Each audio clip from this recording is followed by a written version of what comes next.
Sur cette thématique, le retour du Gabon dans l'organisation internationale appelée le Commonwealth. Est-ce que c'est une bonne nouvelle pour vous, ce retour?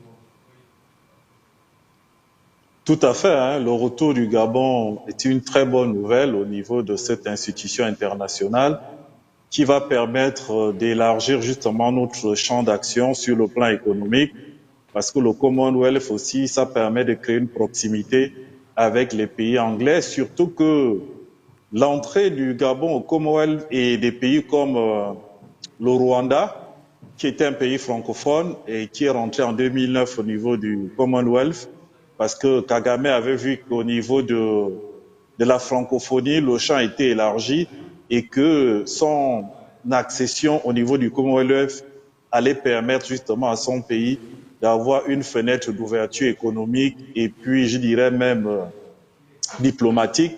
Et on a vu ce que le Rwanda était devenu, et je crois que le Rwanda avait inspiré à l'époque Ali Bongo Ondimba, qui s'était appuyé de l'expérience du Rwanda et qui était très admiratif au développement très rapide qu'avait fait le président du Rwanda de ce tout petit pays qui, il n'y a pas très longtemps, était meurtri par cette crise que nous avons tous connue et déplorée, qui a été justement organisée, financée et manipulée par certaines élites politiques sur le plan international.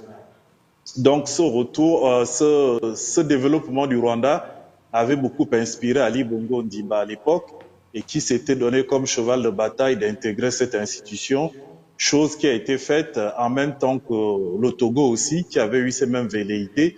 Donc on était le 55e pays à rentrer justement au niveau du Commonwealth, ce qui faisait de nous quand même le premier pays francophone à 100%, deuxième, pardon, autant pour moi, parce qu'il y avait eu le Rwanda avant, le deuxième, et puis le Togo. Bon, le Cameroun étant un pays bilingue depuis, donc le Cameroun fait partie de cette organisation. Donc, on a été suspendu suite au coup d'État. Donc, il y a eu une suspension partielle du Gabon, et il y a eu un ultimatum lors du sommet des ministres qui s'est déroulé aux États-Unis en juillet 2023. On avait donné au Gabon un ultimatum de 2 ans pour faire un retour à l'ordre constitutionnel. Chose qui a été faite, donc il était légitime qu'on retrouve cette institution qui va nous donner une fenêtre diplomatique et économique très très importante pour dynamiser ce pays que les autorités veulent tant très vite développer et envieux de tous les autres pays africains. Alors merci Monsieur Eric Ella, on va revenir vers vous. Monsieur Mouissi, vous qui êtes docteur en histoire des relations internationales, est-ce que vous pensez que c'est une bonne nouvelle ce retour du Gabon dans le Commonwealth? Ok, merci pour la parole. Je pense que cette décision